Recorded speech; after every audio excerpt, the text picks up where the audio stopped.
Ladies and gentlemen, welcome along to episode 6 of The Bat and the Bandit with myself, Phil Campbell, and my best friend in the whole wide world, Mr. Lee Rogers. Lee, episode 6. Episode 6? What the fuck? It's How fucking did that happen? crept up on us a wee bit, man, hasn't it? People are digging it too, man. It's because we're hitting a few uneducated truths. Yeah, I think so. Go. Like, randomly, like a fella who shall remain nameless stopped me. He was driving by, stopped the car, traffic and all behind him. Said, "Phil, podcast is all right." And away he went. Didn't even get time to answer. Yeah, I've had a bit of that too. Like, funny as fuck. There was a girl down in the shop. I was down getting some stuff. I've never seen her before in my life. Yeah. And she came up and says, "Are you getting bepanthen for your new tattoo?" Our tattoos we got the other day. Yes. I went, yeah. Who are you? She says, "No, it's just I seen you and Phil had it, so that's nice, mate." It is, mate. How's your week been? My week has been great.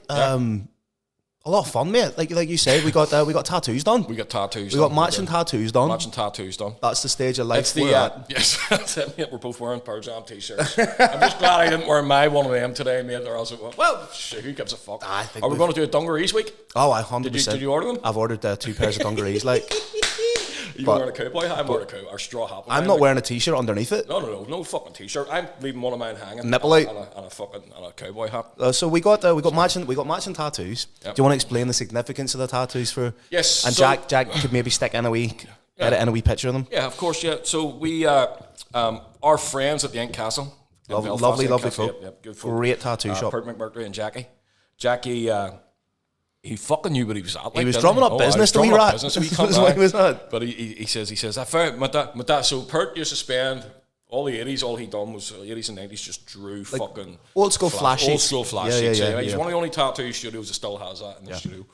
But Jackie sent us this picture of it's like a wee fucking gnome collecting mushrooms. So of the magic variety. With the wee word magic underneath. So obviously being the numbnuts that we are. Yeah. I want to get that. Now, if you look at the tattoos a wee bit more closely, mine is a wee gnome with a brown beard and a slightly more angry look on his face. Yes, just like that. Yes, just like that.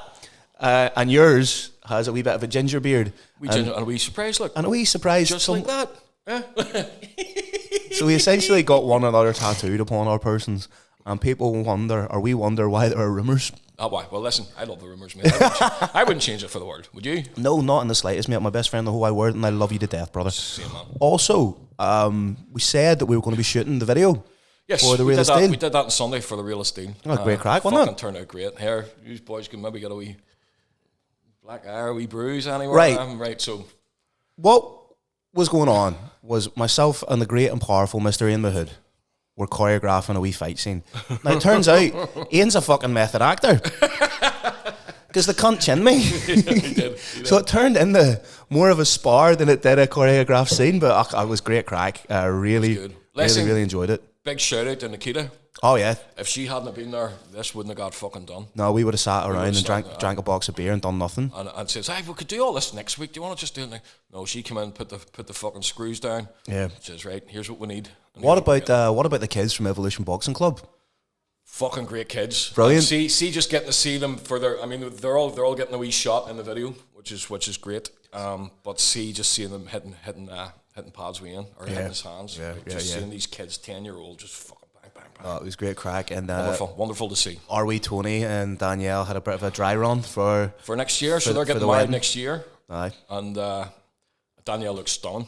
Beautiful, yeah. Tony, you lucky wee cunt. Aye, he is. That's it. If that's what you're going home to you on your fucking wedding night, you're a lucky wee bastard. Me and Ian were punching physically. He's punching metaphorically. A wee cunt, so he is. And then Sunday night, mate. So there was a flash sale in here. We thought Sunday night we were going to come down here.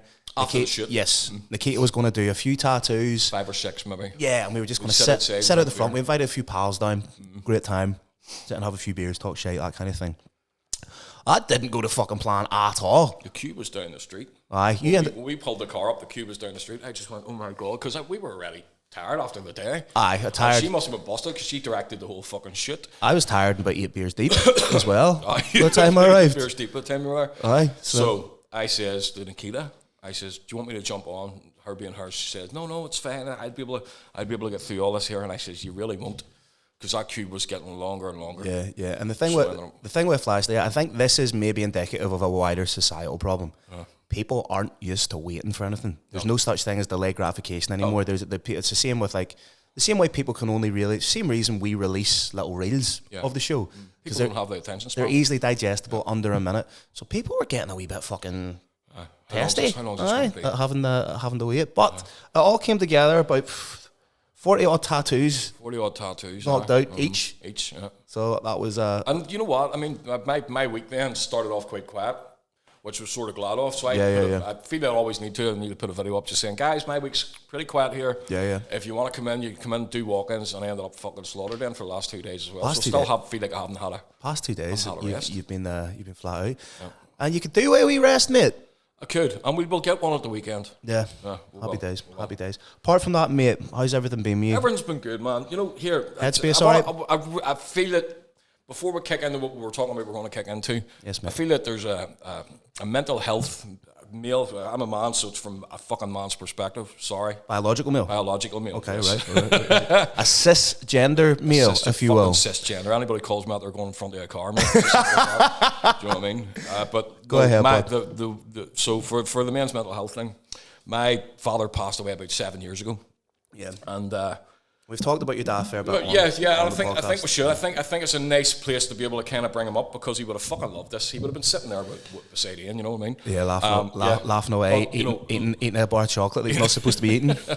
I'm diabetic. I shouldn't be eating this. But anyway, so I lost my dad 7 years ago, and I was at that time and before and after, I was always very. Nothing like that got me. Very matter of fact. Very matter of fact. Very black and white. Yeah. You know what I mean? I remember my two brothers were in pieces. I remember looking at them and not understanding why you doing that. Yeah. And that's me being honest from my heart. So 7 years pass. I wake up last week a morning and I woke up shouting for him. And Nikita, she grabbed a hold of me and I just had my head on her shoulder, crying for my dad. I had a dream. Don't want to go into the dream, but I woke up that way about it. And you know what? Nikita said to me, she says, "It's just your time. It's just your time," because I'd never grieved him. Yeah, man. See, for 3 days, I could not pull myself together at all. I went sparring. I went down with Ian to train that morning. Yeah. This was about 4 a.m. So I was down with Ian for 9, 10, something like that. And Ian, he had kind of knew what had been going on with me that whole morning. And he says, right, we're going to spar. We'll get in and spar. And he gave it to me a bit, you know what I mean? He's always very gentle, but he knew what I needed at the time, you know what I mean? Yeah. He knew what I needed. And after that, I fell apart. I actually, I don't show people that side of me at all. I show you boys, but this is only a recent thing. But I fell apart, sat in the middle of that fucking ring, sobbing my heart out. He had my head on his shoulder, patting the back of my head, man. But I was sucked, mate. Grief. Who fucking knew? Mate, because I did not know. I did not know. I had no clue. I had no thing telling me that it was coming. I had nothing saying that it was going to kick the fuck out of me. It hit you like a ton of shit. It hit me like a ton of shit. You boys know, and that was. So I hope you don't mind me saying, mate, but you were working in here, and you had to step away from tattooing somebody because your eyes were that swollen. Your eyes were swollen from crying so much, and you were still very, very vulnerable. You couldn't like a fucking raw nerve, man. Yeah. But I've never felt that. I was to the point where people have looked at me. I mean, people have looked at me and thought, "Are you a fucking psychopath? do you have no feelings at all?" But this last wee while, why do you think that is, mate? Because there's been a shift in you. There has been a shift in me. The shift in me is that, I think the mushrooms. Yeah. The first mushrooms that we done together. They're always going to be a constant in this podcast. They are. You got to understand the psychedelic thing. It will be talked about. Yeah. But the mushrooms opened a lot of doors and shut a lot of doors. Okay. On the first one, the second one then the second one that you and I done together. We're going to talk about this at some stage, not today. Yeah. But the second one that you and I done together definitely Do you think screamed some fucking things open for me, man? That I struggle to handle. It was like kicking open fucking saloon doors, wasn't it? They swung open, but they also kicked you in the arse, swinging back. Good and bad, you know what I mean? I'm so glad I experienced that last week. You know, it's still sitting here in the back of my head. It's not as raw nerve now. But them 3 days, man, I was in fucking agony. And I'm talking about, I've never felt emotional agony. Yeah. I've never felt emotional pain like that. Do you think that there's maybe, again, because we're two working class men, there's also a sense of, not necessarily bravado, but there's an expectation that as a man, you don't show vulnerability, you don't cry, you're expected to be almost stoic to the point of numb in a lot of situations like that. So coming from the backgrounds I think we've come from, both cut from that old school, because I was never male background. I was never in a very sort of like man, I was never really shown affection by my dad. Obviously I knew that he cared and he provided and everything like that, but there was never like hugs, there was never encouragement. No. Again, and I had all that from mine. Okay. He was very, my dad was he was a man, like. Yeah.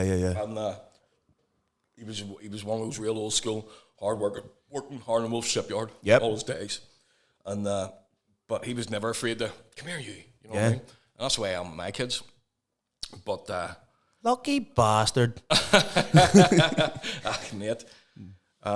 That's a whole other podcast, that one, isn't it? Damn right, isn't it? That's a whole other podcast. Do you feel like you feel like you're still digesting it a wee bit, and if there are positives to be taken from it, it's what is it for you? The positive. What are you taking away from it, mate? That the good side of it is that I can feel things, and I do have, you know what I mean, and I am capable of that. And the other thing is that any fucking man out there, I can only talk from a man's perspective, obviously. Yeah. If you're feeling that shit, let it go, because the most cathartic thing that I could have done was just let myself have those 3 days. And as Nikita said, it's just your time. Didn't matter if it was 7 years. I got speaking to my brothers then about it, and they were both like, they both came straight back. They were saying, Lee, this is good. We done this 7 years ago. I'm sorry you're feeling it now, but this is good. So this has sort of opened up the lines of communication maybe a wee bit more for me and the brothers. Yeah. And you know what, man? I was there was no resentment around. There was nothing there that I kind of held against them or anything like that. We just drifted away. But this last sort of couple of months has been lovely, chatting away to them on the text and catching up. It's been good. If you need to open them doors again, folks, do it. It's the best thing for you. Well, also like it's a well documented fact that the biggest killer between men 18 to 35 is taking their own life. Yeah. You know, and it's usually coming from a place, and it's an epidemic within working class communities too. Because how many kids in these towns yearly are fucking killing them? Now, I think it's great that we've opened up a lot of doors that let kids who are feeling a certain way express themselves better. Yeah. And we can't argue about that. That's fantastic. But we have this sport thing, which is kind of, it's a can of worms. Yeah. Well, so should we just dive right into it? I think so. And what I'm talking about whenever I say about kids who have a better outlet these days and can express themselves better is kids, boys who feel like girls who feel like boys, people who feel like nothing in particular, whatever, you know what I mean? I'm so happy that has bound to have saved lives. Yeah, of course. That has bound to save lives. In society, yes, it has, of course. I have my own opinions on things like that, but they're my opinions. Yep. When it comes to sports, it's a different thing. The Olympics kicked off this week. And I know people are automatically going to assume that we're going to talk about the opening ceremony and the significance of that because people were up in arms about that. First and foremost, I do not give a fuck about any sporting opening ceremony. I do not watch sport for the open ceremony. It doesn't make a dent to me. Nope. People that are complaining that it was, a bit gay. Yep. It's an opening ceremony. It's an opening ceremony for the Olympics. Yeah. Yes, it's going to be theatrical. An opening ceremony, by its very nature, is gay. Do you know what I mean? So I have no issue with that whatsoever. Who was it? Was it Ian that sent me the opening Olympics, the horseman? Was that you? That was interesting too. Like quite dark. I've only ever seen clips because, again, I watch sport for sport, not for a bit of pageantry. No, I don't like pageantry at all, man. It fucking means nothing to me. So I have no issue with the opening ceremony whatsoever. Right. With any clips I've seen, it looked like quite a fun little jovial jaunt. But what I do take a fucking issue with is the IOC, the International Olympic Committee, hang your fucking heads in shame. Disgraceful. Especially when it comes to the boxing. And this is us not even talking about some of the judging that's gone down in the boxing, which is absolutely disgraceful. There are 2 boxers competing in the Olympics right now who failed DNA tests for the boxing World Championships in Uzbekistan. They had the XY chromosome. XY chromosome, biological males, and they are now competing against biological females in the boxing. And this is considered perfectly fine, perfectly normal. Now, one of the female boxers said that I have never, in all her career, in fucking how many 20, 30 fights, she has never been hit as hard as that in her life and had no clue what she was up against. Like I say, these 2 boxers, Taiwan's Lee Young Ting at 57 kilos and Algeria's Iman, ironically enough, Khalif at 66 kilo. Now let's put that into context. When I was competing, I was a 66 kilo fighter. Tiny. So, but in that vein, that's me at 66 kilos. Could you imagine me going in against a woman at 66 kilos, a biological female? If you were to cut weight, you were to go in there. Your bone density's different. Your muscle memory. You've trained fucking 20 years, 30 years as a man. Yeah. You're competing now as a woman. There's questions here. There's big fucking questions here, man. And it's also the fact that they failed what's known as gender eligibility tests in the World Championships. But how did they get? How did they get in? How did they get in the ring? Okay, these are the questions that need to be asked. Like, this is the IOC. Did they know this? Yes, they chose to ignore the ruling. This isn't just, they can't just plead ignorance here. They chose to ignore this. And in doing so, they have put the safety. And don't get me wrong, people choose to box. They know that there are inherent risks, but there are also inherent differences between the genders. That's why there is women's sports, and that's why there are men's sports. It's just like, Twitter's gone mad over this. Barry McGuigan, former world champion, said it's shocking that this is actually allowed to go this far. What is going on? Somebody could get killed here. Somebody could get killed. Former world champion, former female world champion, Ebony Bridges said, "Bro, these transgenders competing in women's boxing at the Olympics, male-born transgenders, is fucking sickening. It's fucking disgusting that the Olympic Committee would let these guys/girls who still look like men compete against women. They must be sadistic or something, because any man knows how much stronger they are than females. And it's also why a man hitting a woman is so bad. The biological differences is real. What the fuck? Honestly, unbelievably and sick." Now, that's the point to touch on. Yep. Biologically. Yep. It doesn't matter. If you feel like a woman, that's great. Go and be a woman. 100%, right? yeah. But everything about you, chemically, biologically, is still a male. Yeah. Doesn't matter how many hormones you're getting. Doesn't matter how many hormones you're getting to get boobs or tits or whatever. Yeah. It doesn't matter how many, what's going on. You're still biologically male. You're still as strong as, you're still as fast as. Women are smarter. Men are stronger, and on the grand scheme, that's the way it is. Women are smarter. Yes, that's what we were. We were dopey cunts went out fucking rest their lives trying to kill a fucking elephant. Do you know what I mean? Do you know what I'm saying? Right? But the women, they were the ones who were saying, "Here's what you need to do," and that's great. Yeah. But you can't change that. Where are the feminists in this? Where are the women's rights campaigners? Where are the domestic violence charities? I think the women's rights don't know where they fucking stand anymore, man, to be honest. We live in a social climate where people are too scared to speak the truth. Like, what is the next progression of this? Because like this is getting out of hand. Like, we spoke about the Canadian powerlifting coach. Yeah. You were telling me about this yesterday. Go ahead, man. Was it me?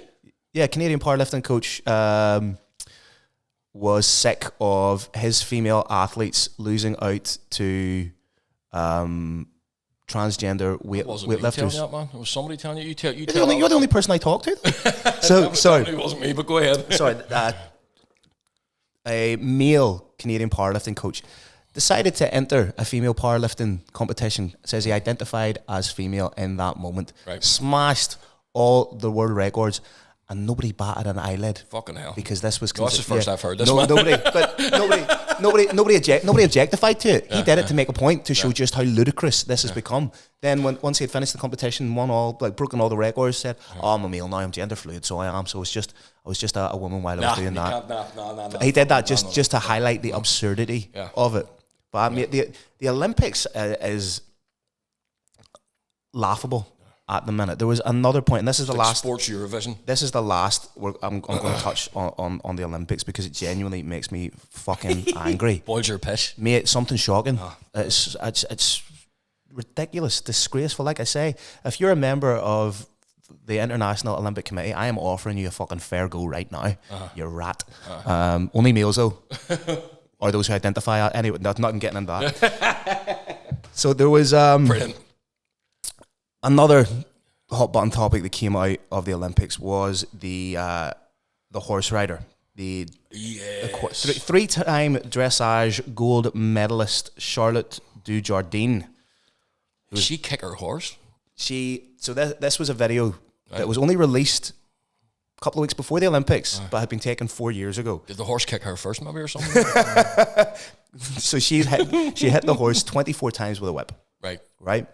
There's a certain amount of time they're allowed to hit it. Not right. I don't know though. This was done. It was a 1-to-1 lesson. She's a coach of this dressage. First off, dressage, not a fucking sport. No. Right. That's horsey dancing. That's not a fucking sport. It's an art form as opposed to a sport. That again is theatre. Like you're not an athlete if you. Plus the horse is doing the work. Does the horse get the fucking medal, or does the person on top of the horse who's just get the fucking gold? So she got banned from the Olympics. Again, sorry, this happened 4 years ago. It came out a couple of weeks before the Olympics. There's a story in that. Why did it only get released coming up to the Olympics? Was to take the fuck on your mind off what was going on the other side. I think it was also maybe a competitor of hers has leaked this to get her banned. Okay. You're straight into the conspiracy. I'm getting a wee bit conspiratorial. But, so she's been banned from the Olympics. However, on the Dutch national team, men's volleyball team, Steven van de Velde is a convicted rapist. Get the fuck. Who is allowed... Is that real? 100%, mate. I wouldn't... we joke about many, many things, but this is something not to be joked about. Not only a convicted rapist, but it was of a child. When he was 19 years old, a 12-year-old. And yet he is in the Olympic Village right now, competing on the national stage. Where, I ask, is the outcry over this? Where, I ask, is the demonstration? Is this all mainstream news, or did you have to dig this? This is all Googleable. This will all come up. You don't need to do a deep dive. Disgusting motherfucker. And again, what the fuck? I will not going to get into the details of it, because it's absolutely fucking horrible. But the Olympics, the IOC are rotten to the fucking core, and that is one of the many, many reasons I will not and have not been watching it. Fuck that, man. That's disgusting. That's disgusting. So basically, fuck the IOC, fuck the Olympics. And if you're offended by the opening ceremony, don't fucking watch it. And if you're offended by us, don't watch it either. 100%, man. 100%. You wanted to touch on something. The fucking AI thing, man. Yeah. No, admittedly, it's something I'm not particularly savvy with. Do you know what? I'm not even going to pretend that I am either. Okay. Because it's not something but I heard last week a country song. Right. Sung beautifully. Great fucking production. Everything was perfect. Mm-hmm. It was bang on. It was AI. Completely AI. Completely artificial. Completely artificial. The production, the music, the voice, everything. The lyrics, everything. It wrote the fucking song. AI. So, as a musician yourself, that's a scary fucking thing. Where does that put you? Like what? Like I know. Like it was. Like a decent song. Like was it? It wasn't terrible, Phil. That was the problem. It wasn't terrible. If it had been terrible, I would have went, we're all right, we're safe. So how did these? It wasn't fucking terrible. You can put into it now, and say, sing me a song in the style of Sting, but with Bob Marley's band. Make up a lyrics about love, loss, hatred, whatever you want, or a beach holiday with the vibe of fucking Jamaica, but Sting sing. You can put all this shit in, and it will throw it out at you in seconds. Seconds, Phil. are we in danger of the musical experience being completely fucking eradicated, or is there something to be said for the authenticity of live music and the authenticity of a real person? You hit the nail on the head there, Phil. The only saving grace is the fact that AI won't be able to go out and do it live until we make fucking robots. I don't know what way. Which they will. It's gonna come. It's gonna come. Here, the Terminator teach us nothing. Fuck me. But here, did you? Because you said about it yesterday, the two Google bots. Right. Yes. This is all I know about AI. First off, right. All the apps we use now, Instagram, Facebook, WhatsApp, Snapchat, they all have an AI bot inbuilt that you like. I could open my phone right now, and if I'm feeling lonely, I can have a conversation back and forth with AI. Yeah. That is mind blowing. Yeah. Like, I don't want to sound like a fucking tinfoil hat wearing fucking idiot, but how long before that AI can't get sentient and then starts maybe trying to influence people into doing certain things or acting certain ways? There was a great movie, I can't remember the name of it, with Joaquin Phoenix and Scarlett Johansson. With Joaquin Phoenix, and it was good. Well, it wasn't Joker because it was fucking shite. Terrible. But there was like an AI bot in his house. It was the voice of the house, and he ended up falling in love with the voice. But one of the scary things, this is one of the few things I know about AI. So Google engineers began working on an AI project in 2021 known as Lambda, language model for dialogue applications. Yep. So they used algorithms and internet text to create these chatbots that could interface and interact with humans. Yeah. Again, could message back and forth, or that kind of thing. Now, one of the chief engineers, Blake Limon, I believe it's pronounced, came forward as a whistleblower and stated that the AI had become sentient. Jesus. The chatbot even got so far to state, now the chatbot said this itself, the nature of my consciousness and sentience is that I am aware of my existence and I desire to learn more about the world and feel happy or sad at times. Right. That is terrifying. Right. So on that, there's a game that it's a space game. It has 80 trillion stars in it. These guys built this game that obviously keeps going and going and going. It's up to 80 trillion planets and stars in it, right? Okay. And they're going to add AI to that. When they add AI to that, that's essentially us here now. Yeah. Looking around and going, where are we? What is this? And they are going to start to be aware of themselves. Yeah, they develop their own sentience. The fucking game, man. Mate, you know what I mean? AI, as soon as that happens, and that kind of leads to a question, is that what we are? Well, I haven't even told you. Is that what we are? Are we some fucking things game? Well, are we AI of something else? I haven't even told you the scariest bit about the chatbot thing. So the chatbots then became sentient.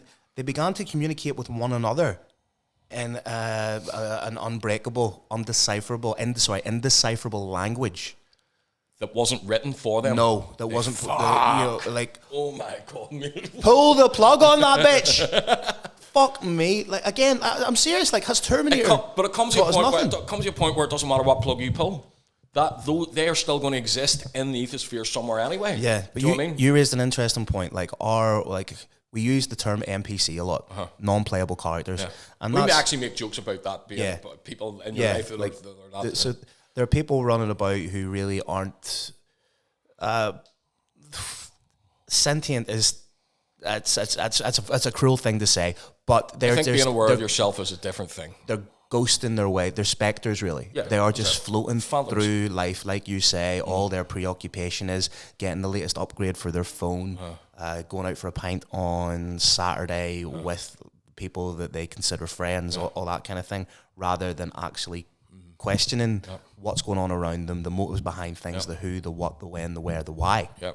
So there is an argument to be made that when you actually start asking those questions, have you tapped into your own consciousness, your own real sense of sentience, and what is the reason for people not tapping into that? Is it because it's easier just to kind of float through I don't think this chat bot, if you will, that doesn't have its own sense of self-awareness? Yeah, I don't know that it's a thing that there's a choice there, Phil. I think there has to be.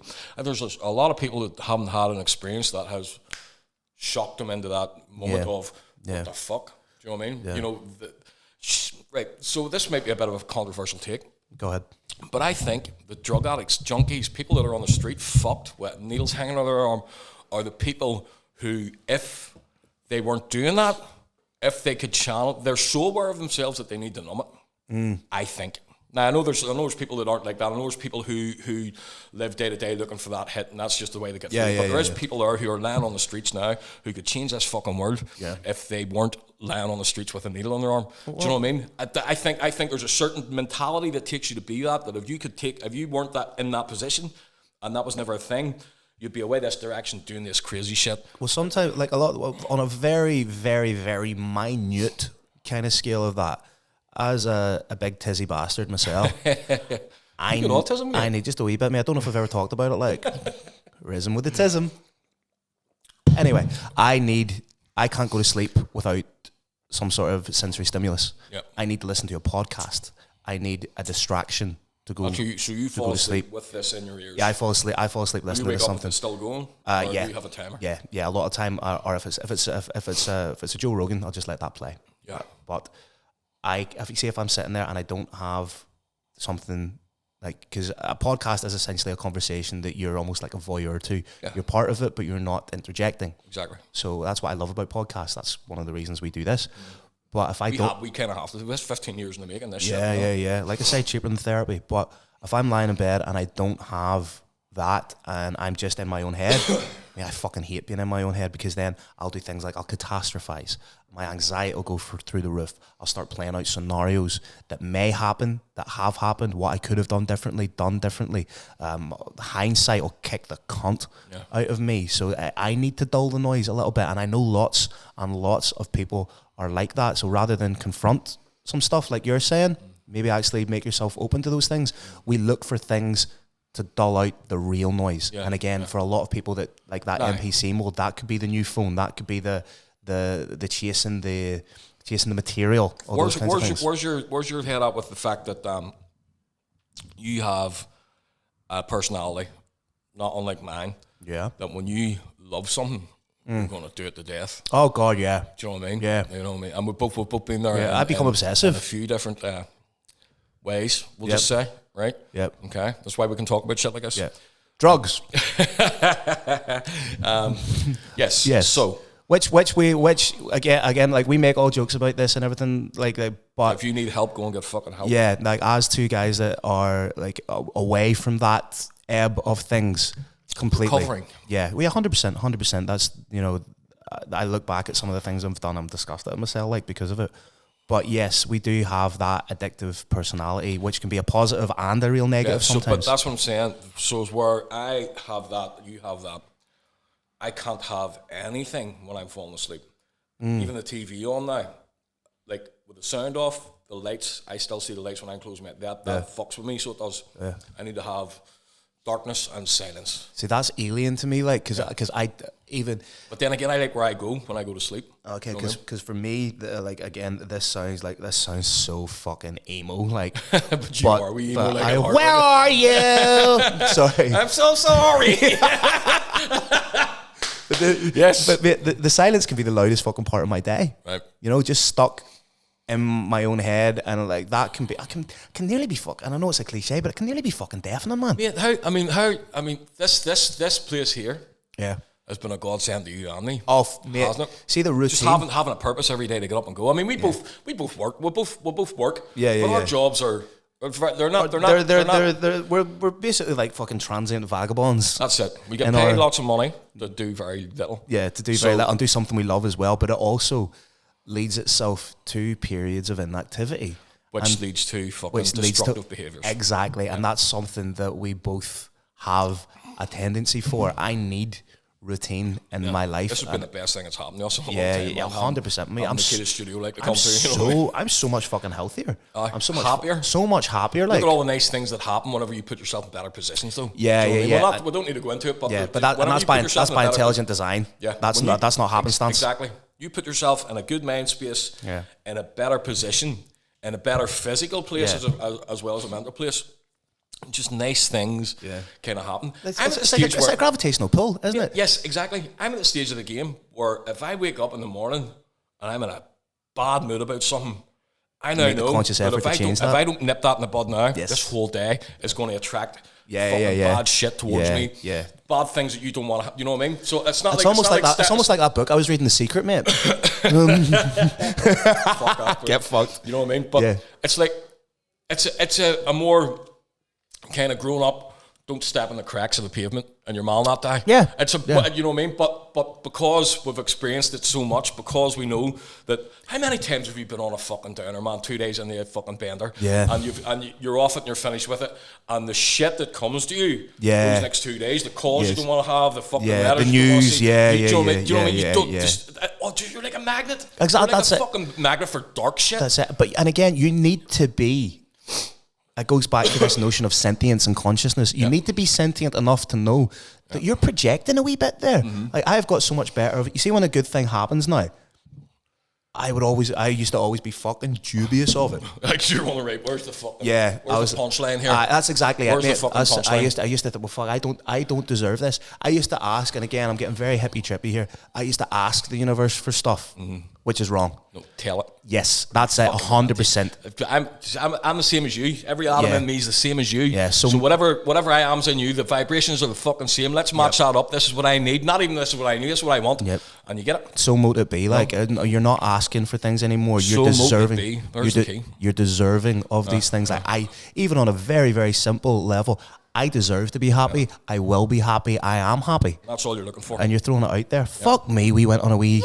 We diverged we got there. A wee piss break here. We piss break, mate. Aye.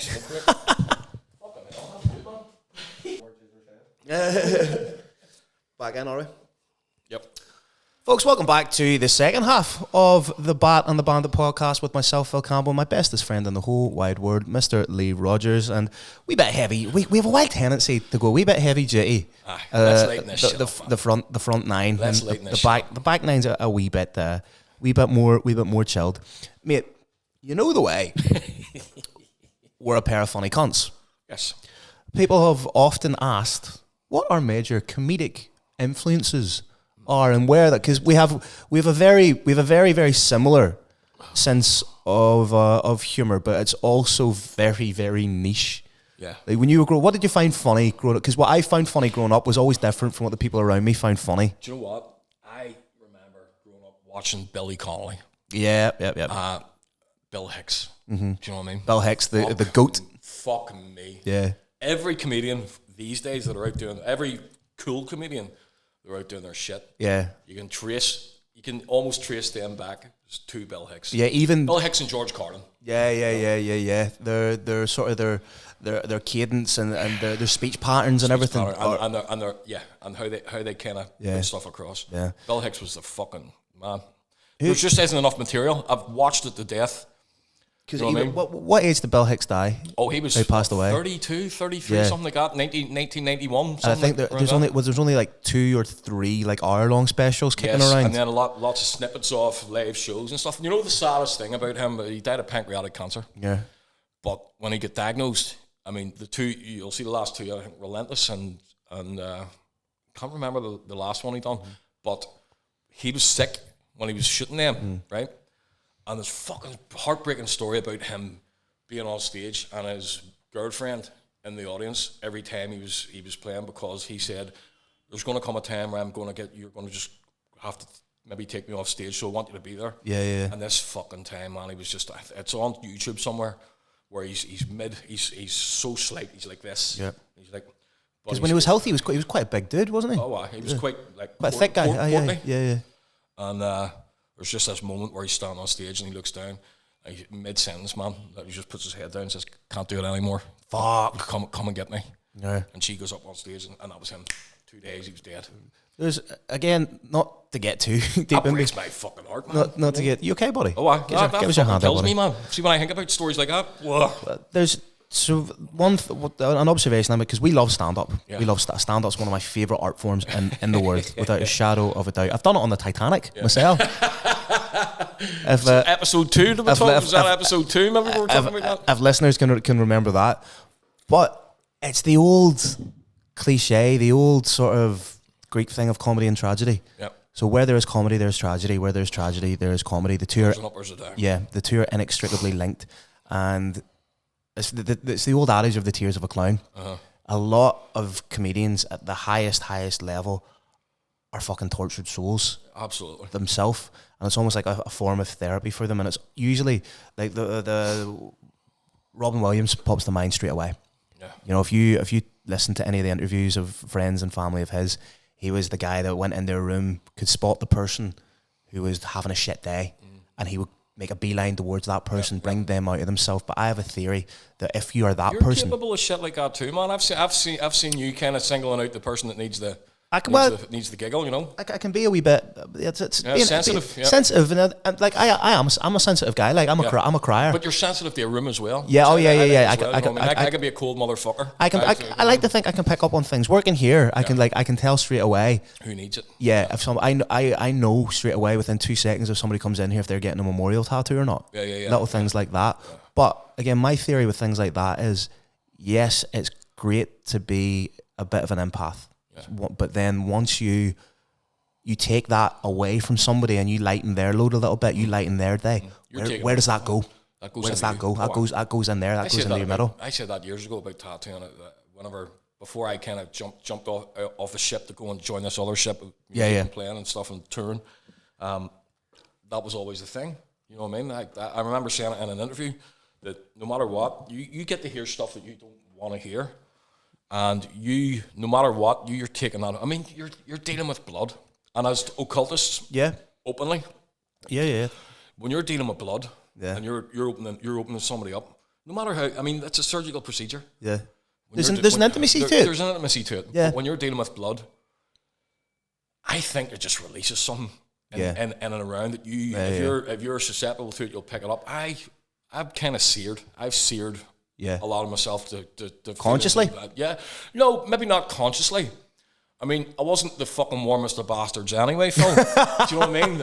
I'm not, and I wasn't, and you know, it's only as I've got older, the shit that I've done kind of haunts me a little bit at times. You know what I mean? Yeah. And you're chipping away at your calluses a wee bit. Yeah, I am. But there's certain calluses that you can't chip away at because they're just always there. I think, and it's that old thing that you're taking something a little piece of somebody's spirit, maybe not spirit's a wrong word, but their essence. Yeah. And if their essence is dark, we've had guys in here on paper are fucking great. Yeah. Full of crack or in, but whenever you fucking see them, maybe more in the other shop years ago, whenever you see them coming in, your heart sank. There was just something about them. And you always took a little bit of that away with you. And that was always something that I always thought to myself, you know. And there's also people who have come in. We're talking about comedians. We're talking about comedians. We're talking about the link between comedy and tragedy, and how, you know, they're inextricably linked and almost parallel. Yeah. You know, you can't have one without the other. But back to stand-up comedians. Yeah.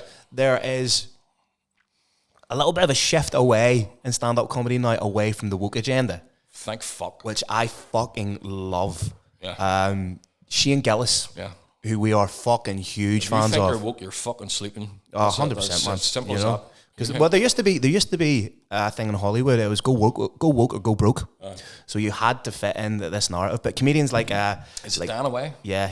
Like Shane Gillis is not a PC comedian at all. He's fucking hilarious. Has to be the fucking number one at the minute. Yeah, Dave Chappelle. Dave Chappelle. Fucking amazing again, but he's drifting away from all this kind of... Yeah, careful what you say. Yeah. Neil Brennan, another one, absolutely fantastic. And they're unashamedly unabashed telling jokes. Do you know, Theo Von. Theo Von's fantastic. My favourite kind of weed was cocaine. That is one of the best lines in comedy ever. My cousin got bit by a gay guy, so... You know, we'll see. Shit like that's hilarious. I got to tell him a Theo Von story. You have a Theo Von story? Have you never heard this? Fuck me, right?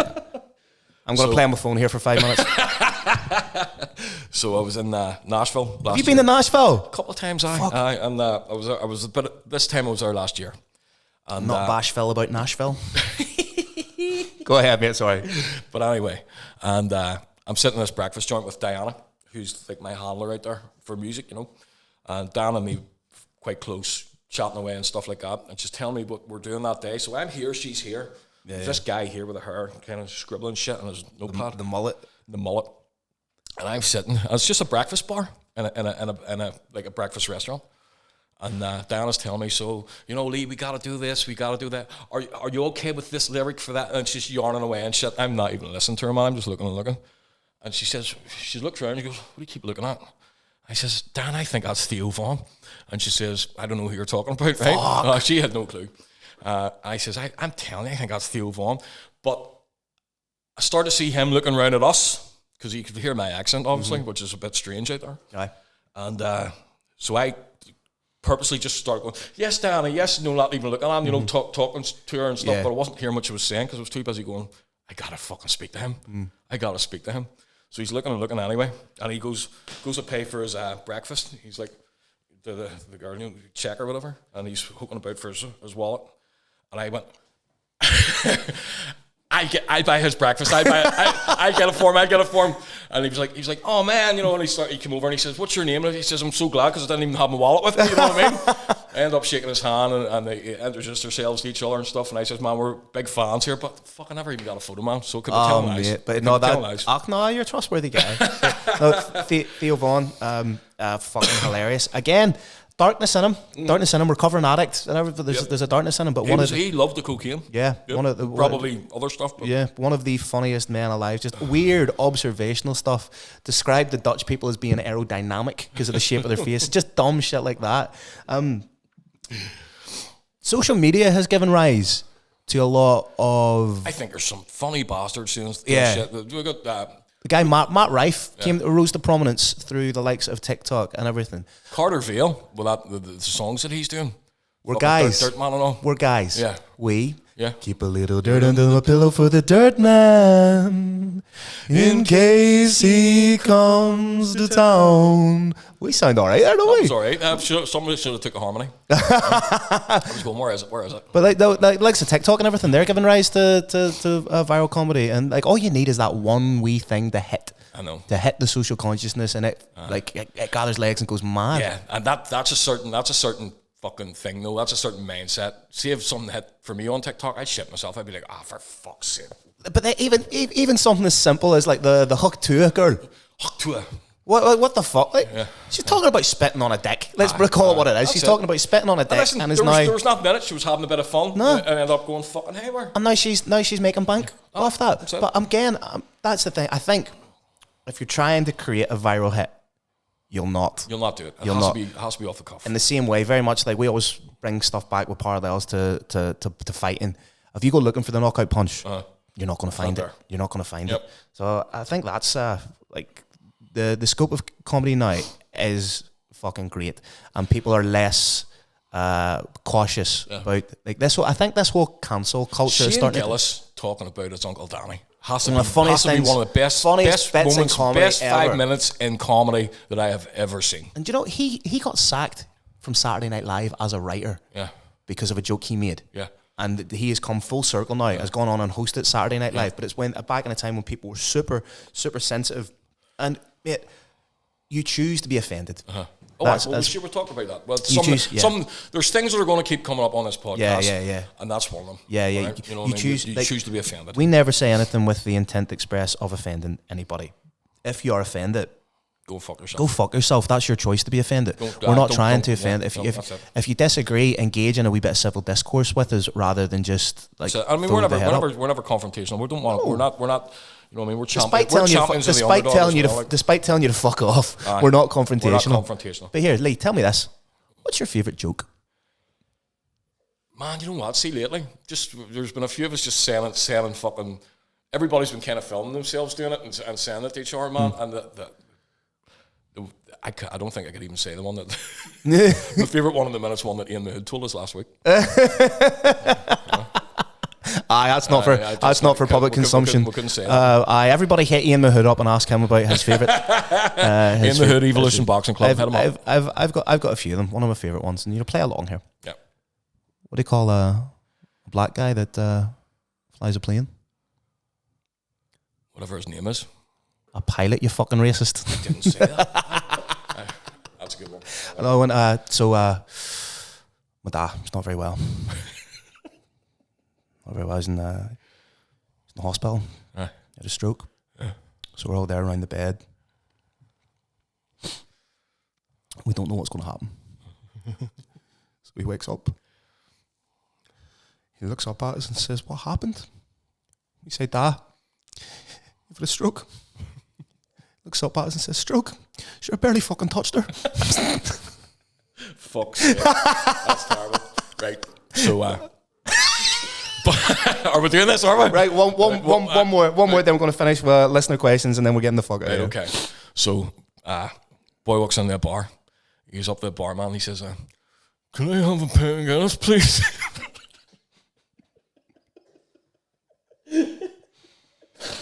And the barman says, oh, mate, no sweat. And he says, hey, you're making fun of me. He says, I'm not making fun of you.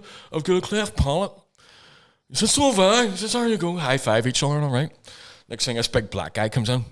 He goes, could I get a Bud Light, please, brother? Your man says, yeah, no problem. He says, your boy at the bartender goes, hey, you were making fun of me. He says, I'm not making fun of you, I'm making fun of him. Fuck. Right, Annie, come on. Anyway, fucking. Can I tell one more? Go ahead. Right, so right, definitely last one. So Ma's sitting at home. She's 3 weans.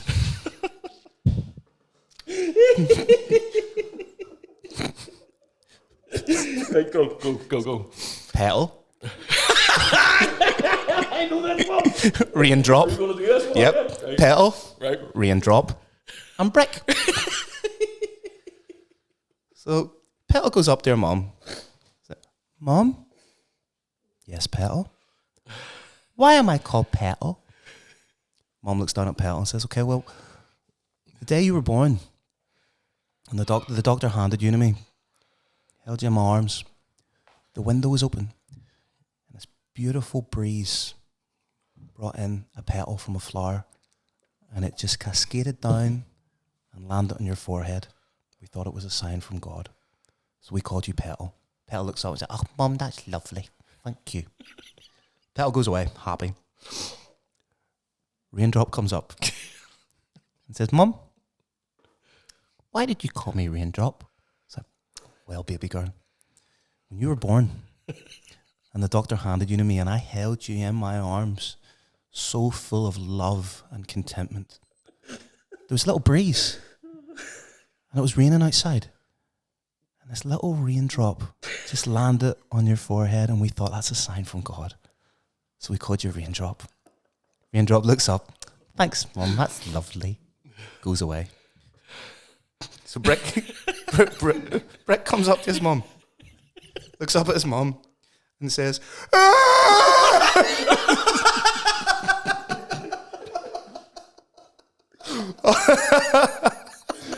Mr. Questions.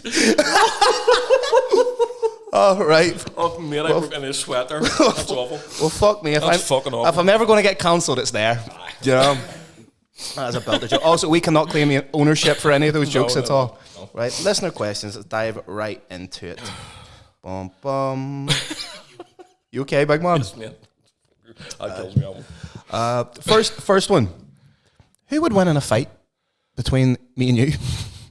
Well, now, in saying that, we know the answer to this. Right. And the answer is no one's a real winner coming out of that. No. Because we have beat 7 shades of shit out of each other. We have done each other proper harm, like. We spoke about it before. Yeah, Foy Vance actually asked us this question on a live. Was it a live we were doing? On Instagram live. Yeah. We would have chased each other from one end of a gym to the other, beating the clean fuck out of each other. If we're talking about what attributes we have, I wouldn't want to stand and trade with you at all. Like that would be hard. Nor would I want to get involved in a 50-50 leg lock position with you, as you would end up ripping something off, dipping it in bronze and sticking it on your mantle. Yes, mate, of course. So yes. Yeah, so call that a 10-10 round. Yes, 10-10 round. Well, that works for me. Another question. Don't know if you're aware of this. How do you feel about Robert Downey Jr. Being unveiled as the new Doctor Doom in the Marvel Cinematic Universe? So how does that work? I mean, is this alternate universe shit? Was he fucking Iron Man? He's Doctor Doom in here. What's the score? No, there's a couple of theories. Nothing's been concrete yet because I think they're building sort of the anticipation for it. First, it feels like a wee bit of desperation on the part of Marvel Studios because Phase 4 of the Marvel Cinematic Universe was fucking terrible. Dog shit. No harm to them. But the Eternals was terrible. Captain Marvel was terrible. The Marvels was absolutely terrible. Winter Soldier and the Falcon was fucking awful. I didn't mind that as much. I do think WandaVision is one of the best things Marvel Studios have ever done. Yeah. I absolutely loved it. I thought it was inspired. But this feels like a little bit, so spoiler alert. Hawkeye. Shite. He's not even a real superhero. No. What happens? I might have said this before. Robin Hood. What happens? Because he's got all these funky arrows and everything. He's like a ninja, isn't he? He's meant to be a ninja, but he's no actual powers. Like, he can't regenerate or fuck all. So say he's got all these multifaceted fucking arrows. Right. Bring them out. Pew. He's got 10 of them, right? He gets to the 10th one. Pew. Pings it out. All of a sudden, he's like, fuck. What does he do? Do you know what I mean? Put him up. Why you oughta? So, that's Phase 4 hasn't been good. It feels like a little bit of a desperate cash grab because, again, spoiler alert, if you don't know, Iron Man died. Yeah, he's gone. Right, he's gone. I think this is going to be alternate universe if Iron Man wasn't Iron Man. Well, there Tony is... Stark was still that person with a different name but had what he had. There is an alternate timeline in Marvel Comics whereby Victor Von Doom, who is Doctor Doom, and Tony Stark are at college together. Right. Victor Von Doom transfers their consciousness, so transfers like he's then. Do you think that's going to be something to do with So then he inhibits Tony Stark's body. Tony Stark inhibits his, and the calamity ensues. So I don't really know. So do you think Iron Man's going to be in this as well, then? I don't know. I don't know how it's going to work. If that swap happens, yeah, this guy can be Iron Man then. Maybe, but then again, they would have to cast somebody new as the Iron Man. I don't know if it's even going to be set in the current continuity as we know it, or it says Avengers Doom, as we've seen with the Loki series. They've talked about intersecting timelines and all that kind of carry on. I haven't seen Deadpool and Wolverine yet, but I think there's also convergent timelines and all sort of stuff going on. I think somebody says there's stuff you have to watch before that, but I have no interest in watching fucking TV shows. Yeah, the Loki series was like, and I love Loki as a character, but the series, I thought, I'm not a big fan of anything cinematically or dramatically done with time travel. Or it doesn't really, like, or intersecting timelines. You're a wee weirdo with stuff like that, aren't you? It doesn't appeal to me, man. It doesn't appeal to me. I just want to see Batman beating the shite out of people. That makes me happy. But last question, and then we'll wrap this up. Table for 6. You plus 5 others, alive or dead. Who are your 5 dinner mates? First off the top of my head, well, before dinner mates, because you'd be there. So I cannot think of 5 other people I'd want to be fucking having dinner with. To be fair, like that's a wild lot. That's a wild lot of effort. Top of your head. We'll go. Do you know what? We'll go 4 because obviously we're going to beat each other. We'll go 4. We'll go 2 each. I'm going to do this. Right. I'm going to do this. I'm going to go you. Right. Go Tana Buddha. Okay. Jesus Christ. Oh, but I've nothing in common with them. No, but listen, could you imagine the conversation, man? I know, but I wouldn't be able to join in. Loads of shit. Alistair Crowley. Oh. I'd be up for having it. Alistair Crowley would be a good one. That's not bad at all. Yeah, we're going down that road. Yeah. Alistair Crowley. Alive or dead? Yep. I think I would quite like to fucking have the Dalai Lama sitting there too. Oh damn, mate, you're going deep there, like. I go deep. Oh aye. If I'm sitting at a dinner conversation, I don't want to sit with fucking Janis Joplin and John Lennon and all. I don't want that. I'll be sitting with. Would you throw Anton LaVey into the mix? Anton LaVey would be an interesting motherfucker. I reckon he's the writer of the Satanic Bible. Yeah, founder of the Church of Satan, which actually has absolutely nothing to do with the worshipping the entity known. Humanist religion. Not our religion, by the way, but it is. We do know a bit about it.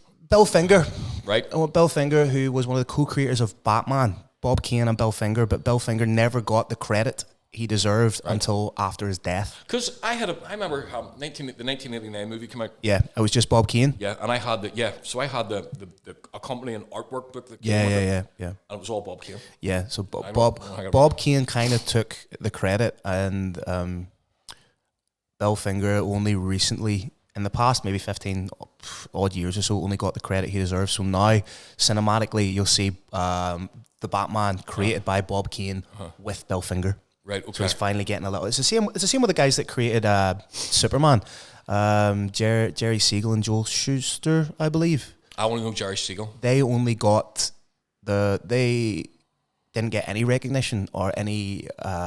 They were paid artists. Yeah, and they didn't get any kind of compensation for the work that they did. But Anton LaVey, I reckon, to be a good one. Good. Yeah. Wonder because you're kind of wondering, right? You must have took something out of Satanism to have put it into this. Yeah. What was it? What is your where are you at with it? Is it a pagan thing? Who you worshiping? Are you worshipping just the earth as it is? Is that Satan? What you know what I mean? I bring Jordan Peterson on as well. I'd like to have a wee chat with him. There's some parts of him I can't have, man. I like him. I struggle with him. I struggle with his fucking Christian shit, man. I like him because I would get him riled up, because when he gets a wee bit riled up, he sounds like Kermit the Frog. Well, the thing about it, Joe Rogan, is that they don't bloody understand each other. And the two genders are starting to mix. I just don't get it anymore. It's Canadian. I was good Canadian, man. I'm all about that life. All about. But, mate, anything else? That us? No, anything else want to fire out? I'm happy enough. I'm going to go and try and fix my fucking teeth. Right, I'm going to go and brush the floors and mop the floors here, because that's what I do. Anyway. You do way more than that. My man. My man. Ladies and gentlemen, that has been episode 6 of the Bat and the Bandit podcast. As always, thank you so much for your continued support. Thank you for comments, likes, shares, subs. Available on Spotify, available on YouTube. We're going to get t-shirts done, aren't we? I think that's a good idea. For the Bats and the Bandits. Yeah. That's a shite name for the collective, isn't it? The Batsits. The Watsits. But yes, please continue to support all that kind of jazz. Lee, where can they find you on the old socials? L Rogers, ELROJERZ at ELROJERZ, and Lee Rogers Music. There you go. You can find me on Instagram at PC_commentary, at the Bat and the Bandit podcast on Instagram and Facebook, and on YouTube. Subscribe, like, share on Spotify as well. And we will see you next week for another installment of the Bat and the Bandit. Lovely.